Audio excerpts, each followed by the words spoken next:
அனைவருக்கும் ஆத்ம நமஸ்காரம். ஆனந்தலஹரியின் அபிராமி அந்தாதி வைபவத்தில் 7வது பாடல் சிந்தனை செய்ய உள்ளோம். சுக்லாம் பரதரம் விஷ்ணும் சசிவரணம் சதுர்புஜம் பிரசன்னவதனம் தியாயே சர்வ விக்னோபசாந்தையே. பாலும் தெளிதேனும் பாகும் பருப்பும் இவை நான்கும் உனக்கு நான் கலந்து தருவேன். கோலம் செய் துங்கக்கரி முகத்து தூமணியே, நீ எனக்கு சங்கத்தமிழ் மூன்றும் தா. சரஸ்வதி நமோஸ்துபியம் வரதே காமரூபிணி, வித்யாரம்பம் கரிஷ்யாமி சித்திர் பவது மே சதா. குரு பிரம்மா குரு விஷ்ணு குரு தேவோ மகேஸ்வரः, குரு சாட்சாத் பரபிரம்மா தஸ்மை ஸ்ரீ குரவே நமः. என்னுடைய பரமேஷ்டி குருவான ஆத்ம வித்யாம்பிகையின் பாதங்களை தொட்டு, என்னுடைய பரமகுருவான கோட்டூர்புரம் ஸ்ரீ வித்யா உபாசகி ஸ்ரீ புவனேஸ்வரி அம்மாளின் திருப்பாதங்களை பணிந்து, என்னுடைய ஆத்ம குருவான என்னை ஈன்ற பெற்றோரான விஜயன் ஜெயா தம்பதியினரின் திருப்பாதங்களை தொட்டு வணங்கி, ஆத்ம வித்யாம்பிகையின் நல்லருளால் ஆனந்தலஹரியில் இனிதே அபிராமி அந்தாதியின் 7வது பாடல் வைபவத்தில் பிரவேசிக்க இருக்கிறோம். ததியுறு மத்தில் சுழலும் என் ஆவி தளர்விலதோர், கதியுறு வண்ணம் கருது கண்டாய் கமலாலயனும், மதியுறு வேணி மகிழ்னனும் மாலும் வணங்கி என்றும், துதியொரு சேவடியாய் சிந்துரானன சுந்தரியே. அம்பிகையின் வைபவத்தில் அவர் போன 6 பாடல்களில் அம்பிகையை ராஜராஜேஸ்வரியாக மனசினில் பாடம் செய்து, பஞ்சதசி, பஞ்ச அப்படின்னா 5, தசி அப்படின்னா 10, அப்போ 10 கூட்டல் 5 15 அக்ஷரங்களை உள்ளடக்கிய அந்த ஸ்ரீவித்யா மந்திர உபாசனையில் எத்துணை ஆழமாக அவர் இருந்து அம்பிகையின் மீது பற்றை செலுத்தினார். அவர் ராஜராஜேஸ்வரியாக அம்பிகையின் ரூபத்தினை எவ்வாறு தரிசனம் செய்தார், அம்பிகை எப்பாரெல்லாம் அருள் பாலிக்கிறாள்னு பார்த்தோம். அதில் நம்ம அம்பிகை ராஜராஜேஸ்வரி அவளே பிரதான தேவதை.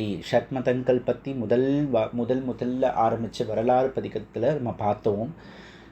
ஷட்மதங்களில் அம்பிகையை ஆதார தெய்வமாக வைத்து ஏனைய தெய்வங்களை பரிவார தெய்வங்களாக வைத்து வழிபடுவது வணக்கம். அப்போது அம்பிகை ஆதார தெய்வமாக இருக்கும் பொழுது அவளை ஏனைய பரிகார தெய்வங்கள் வணங்குவதாக அர்த்தம் கொண்டோமையானா, பிரம்மா விஷ்ணு சிவன்னு சொல்லக்கூடிய இவர்கள் அந்த ஆதிபராசக்தியான அபிராமியின் பாதங்களை பணிந்து எப்படி அவர்கள் தொழிலினை இயற்றி நடத்தி வருகிறார்கள் அப்படிங்கிறது மாதிரி அதனுடைய பெருமையை விளக்கும்படி இந்த பாடலை அருளி செஞ்சிருக்கார்.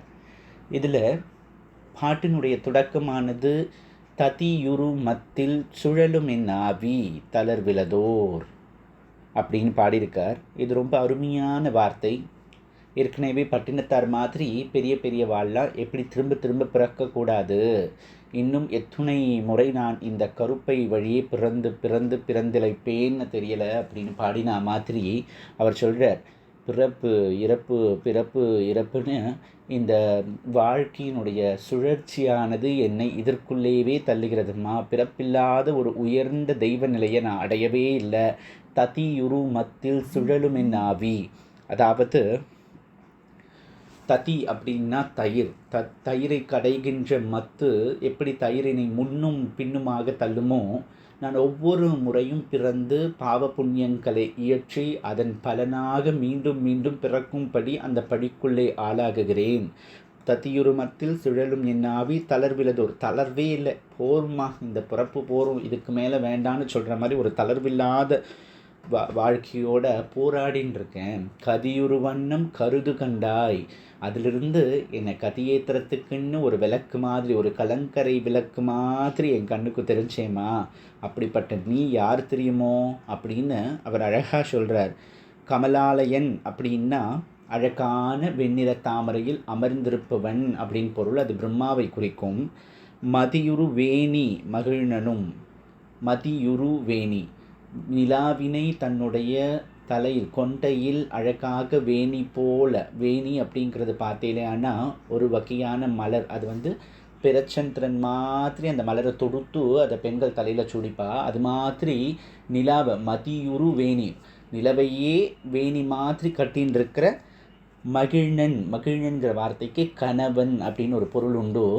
அப்போது மகிழ்நன் யார்? அம்பிகைக்கான மகிழ்நன் யார்? சிவபெருமான் இல்லையா? மகிழ்நனும் மாலும் அப்படின்னா திருமாலை அங்கே சொல்கிறார். திருமாலும் வணங்கி என்றும் துதியுரு சேவடியாய் சிந்துரானன சுந்தரியே.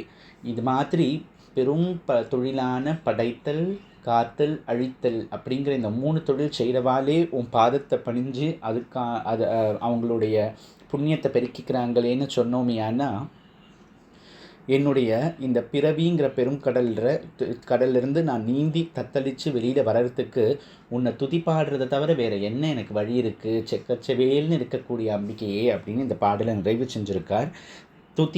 ததியுரு மத்தில் சுழலும் என் ஆவி தளர்விலதோர் கதியுரு வண்ணம் கருது கண்டாய் கமலாலயனும் மதியுரு வேணி மகிழ்நனும் மாலும் வணங்கி என்றும் துதியுரு சேவடியாய் சிந்துரானன சுந்தரியே.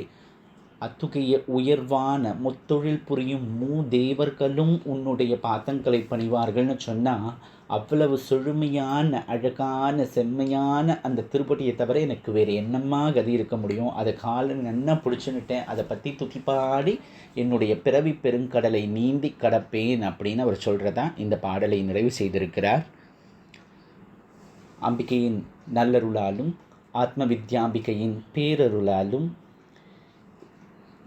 இன்பமே சூழ்க, எல்லோரும் வாழ்க என்று கூறி இன்றைய 7வது பாடலின் சிந்தனையை இங்கே நிறுத்தி,